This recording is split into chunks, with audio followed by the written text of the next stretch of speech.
முதல் வணக்கம் நேயர்களுக்கு வணக்கம். நம்ம பொதுவாவே நிறைய மித்ஸ் கேள்விப்பட்டிருப்போம். அதாவது நம்ம மீனும் தயிரும் ஒன்னா சாப்பிட்டா ஃபுல்லா அலர்ஜி வரும், நிறைய டீ குடிச்சா வெள்ளை முடி வரும், தலையில நிறைய எண்ணெய் வச்சா நல்ல முடி அடர்த்தியா வளரும் அப்படின்ட்டு. இதெல்லாம் நிஜமாவே உண்மைதானா இல்ல இதெல்லாம் பொய்யா சும்மா அடிச்சு விட்டுருக்காங்களா அப்படிங்கிறத இன்னைக்கு நம்ம டீட்டெயில்டா பார்ப்போம். மீனும் தயிரும் ஒன்னா சாப்பிட்டா அலர்ஜி ஆகுங்களா? மீன் சாப்பிட்றதுனால மட்டுமே அலர்ஜி வர்றதுக்கான வாய்ப்புகள் இருக்கு. எல்லாருக்கும் வருமானு கேட்டா கிடையாது. சில பேருக்கு இந்த ஃபிஷ்ல புரோட்டீன் கண்டென்ட் நிறைய இருக்கிற ஃபிஷ் எடுக்கும் போது அலர்ஜி வரலாம். இது உங்க அலர்ஜி செல்ஸ் உங்க அலர்ஜி செல்ஸ் ஒரு ஃபாரின் பாடியா நம்ம உடம்புக்கு இது தேவையில்லடா அப்படின்னு கன்சிடர் பண்ணி வெளியில தள்ளுறதுதான். அதனால அலர்ஜி வரதுக்கான வாய்ப்பு இருக்கு. ஆனா இந்த மீனை தயிரோட சாப்பிட்டாதான் அலர்ஜி வருமா அப்படின்னு கேட்டா கிடையவே கிடையாதுங்க. மீனை தனியா சாப்பிட்டாலே அலர்ஜி வரும். அதே மாதிரி இந்த அலர்ஜி உங்களுக்கு சின்ன வயசுல இருந்து இருக்கணுங்கிற அவசியமும் கண்டிப்பா கிடையாது. நீங்க சின்ன வயசுல இருந்து 20 வயசு வரைக்கும் ரொம்ப ஹாப்பியா மீன் சாப்பிட்டு இருப்பீங்க, ஒன்னும் பிரச்சனையா இருக்காது. திடீர்னு பாத்தீங்கன்னா 21 வயசுல பயங்கரமா அலர்ஜி ஆக ஆரம்பிச்சிடும். இதுவுமே ஒரு நார்மல் பினாமினா தாங்க.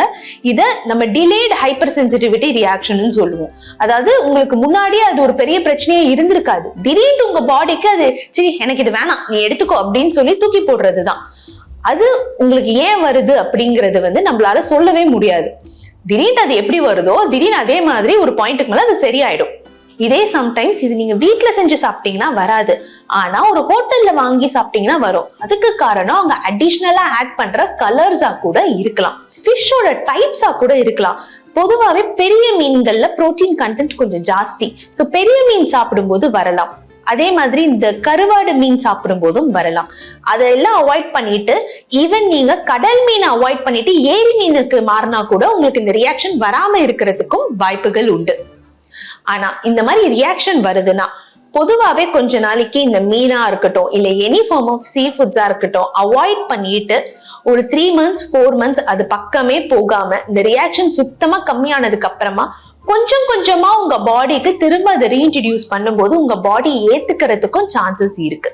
ஆனா இந்த ரியாக்ஷன் வருது அப்படின்னா அது இமீடியட்டா ஒரு டெர்மட்டாலஜிஸ்ட் கிட்ட போயிட்டு பார்த்து ஏன் வருது எதனால வருதுன்ட்டு டயக்னோஸ் பண்ணி அதுக்கான மாத்திரையை எடுத்து கியூர் பண்ணிடுங்க. அந்த மாத்திரையை எப்பவுமே நீங்க கையில வச்சுக்கிற மாதிரியும் இருக்கும். திடீர்னு சாப்பிடும்போது பயங்கரமா ரியாக்ஷன் வரதுக்கான வாய்ப்புகளும் உண்டு.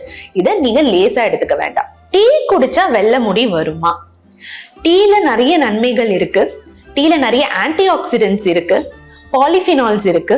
இது எல்லாமே நம்ம உடம்புக்கு நல்லதுதான். இந்த ஆன்டி ஆக்சிடென்ட்ஸ் இருக்கிறதுனாலே ஆக்சுவலி டீ குடிச்சா வெள்ளை முடி வரக்கூடாதுதான்.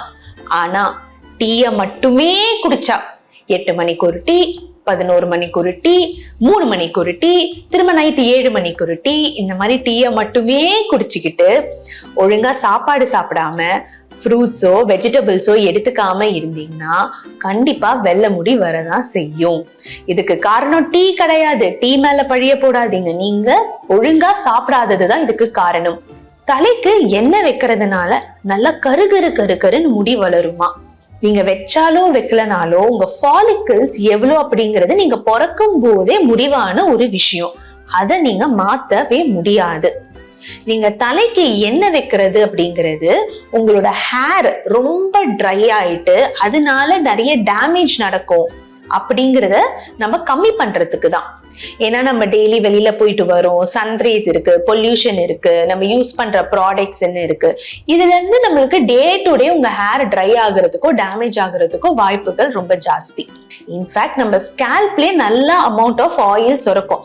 நம்ம பாடி சுரக்கிற இந்த ஆயிலே போதும் நம்மளோட ஸ்கேல்ப்ல இருக்கிற முடிய பாத்துக்கிறதுக்கு, ஹைட்ரேட் பண்றதுக்கு, நரிஷ் பண்றதுக்கு. ஆனா அந்த ஆயில் நம்மளுக்கு இந்த லென்த் வரைக்கும் வராது. சோ நீங்க இங்க ஆயில் வைக்கிறதுனால உங்களுக்கு ட்ரைனஸ், பிரேக்கேஜ், டேமேஜ் இதெல்லாம் கம்மி ஆகும். அதுக்காக ஒரு டசன் எண்ணெயை தூக்கி வச்சு அப்படியே புளியிற அளவுக்கு எண்ணெய் வர அளவுக்கு நீங்க வச்சீங்கன்னா அதனால ஒரு பயனும் கிடையாது. அதனால உங்களுக்கு எக்ஸ்ட்ராவா முடியும் வளர போறதே கிடையாது. ஆயிலிங் உங்க ட்ரைனஸை கம்மி பண்ணுமே தவிர உங்களுக்கு ஹேர் growth-ஐயோ எக்ஸ்ட்ரா ஃபாலிகல்ஸையோ இல்ல திக்னஸையோ கொடுக்க போறது கண்டிப்பா கிடையவே கிடையாது. வேணும்னா லைட்டா எண்ணெய் வச்சு மசாஜ் கூட பண்ணலாம். குளிக்கிறதுக்கு முன்னாடி, அதாவது ஒரு 20 minutes to 1 hour முன்னாடி ஊற வச்சுட்டு குளிச்சிங்கன்னா போதும். டெய்லி நைட்டு தலைக்கு எண்ணெய் வைக்கணும் அப்படிங்கிற அவசியம் கிடையாது. இது சம்டைம்ஸ் நம்மளுக்கு அதிக டேண்ட்ரஃபியோ இல்லைன்னா ஸ்கேல்ப்ல புண்ணா வர்றது கூட காஸ் பண்ணலாம். ஏன்னா இந்த ஆயில் வந்துட்டு பாக்டீரியாவையும் ஃபங்கஸையும் நிறைய வளர வைக்கும். இது நம்ம எங்க இருந்தும் எடுத்துட்டு வர பாக்டீரியா ஃபங்கஸ் கிடையாது. நம்ம ஸ்கேல்ப்ல கான்ஸ்டன்டா நம்ம பிறந்ததுல இருந்து இருக்கக்கூடிய பாக்டீரியா அண்ட் ஃபங்கஸ். இது சும்மா நம்ம அதை டிஸ்டர்ப் பண்ணாம விட்டோம்னா ஒண்ணுமே நம்மள பண்ண போறது கிடையாது. ஆனா இது நம்ம எண்ணெய் ரொம்ப அதிகமா வச்சு அதுக்கு நல்லா சாப்பிடுன்ட்டு நல்ல ஃபுட்டை கொடுத்துட்டோம்னு வச்சுக்கோங்களேன், அது சாப்பிட்டு நல்லா வளர ஆரம்பிச்சிடும். இத நீங்க அவாய்ட் பண்றது பெட்டர். உங்க ஸ்கேல்ப்ல இருக்கிற ஆயிலே உங்க ஸ்கேல்ப் ஹெல்த்தை நல்லா பார்த்துக்கும், உங்க ஹேரை நல்லா பார்த்துக்கும். அந்த நேச்சுரல் ஆயில தடுக்கிற மாதிரி எக்ஸ்ட்ராவான ஆயில் நமக்கு தேவையே கிடையாதுங்க. எண்ணெயில எந்த எண்ணெய் வைக்கிறோங்கிறதும் ரொம்ப ஒரு டிபேட்டா போச்சு. செக்குல ஆட்டின தேங்காய் எண்ணெய் போதும் நம்மளுக்கு ஹேரை ட்ரைனஸையும் ஃப்ரிஸினஸையும் கம்மி பண்றதுக்கு. இதுல ஒரு ஸ்டடியே பண்ணியிருக்காங்க. நிறைய ஆயில்ஸோட கம்பேர் பண்ணும்போது கோகனட் ஆயில் மட்டும்தான் நம்ம ஹேர்ல இருந்து புரோட்டீன் லாஸை தடுக்கும். கோகனட் ஆயில்னால மட்டும்தான் நம்ம ஹேர் ஸ்ட்ராண்ட்ஸ்குள்ள பெனிட்ரேட் ஆகி அங்க இருக்கிற டேமேஜை கரெக்ட் பண்ண முடியும். இன்ஃபேக்ட் கோகனட் ஆயில் உங்க ஸ்பிளிட் எண்ட்ஸையும் பிரேக்கேஜையும் கூட தவிர்க்கும். அதனால வெறும் தேங்காய் எண்ணெயை யூஸ் பண்ணா போதுங்க. நீங்க தேடி புடிச்சு புதுசா கண்டுபிடிக்கிற எந்த ஆயிலையும் வைக்கணுங்கிற அவசியம் கண்டிப்பா கிடையவே கிடையாது. எண்ணெய் வைக்கிறது நல்லதுதான், தலைக்கு எண்ணெய் வைங்க, தலையே தூக்கிட்டு போய் அந்த எண்ணெய்க்குள்ள வைக்காதீங்க. இந்த மாதிரி நிறைய மித்ஸ் இருக்குங்க. எல்லாத்தையும் அப்படியே கண்மூடித்தனமா நம்பிடாதீங்க. அது மித்தா ஃபேக்டா, ஏன் அதுக்கு பின்னாடி என்ன சயின்ஸ் இருக்குங்கிறத தெரிஞ்சுக்கோங்க. கண்ணால் காண்பதும் போய், காதால் கேட்பதும் போய், தீர விசாரிப்பதே மெய். இன்னைக்கு அந்த மித்ஸை பத்தி பார்த்தோம். இன்னொரு ஹலோ டாக்டர்ல வேற ஒரு டாபிக்கை பத்தி பார்ப்போம்.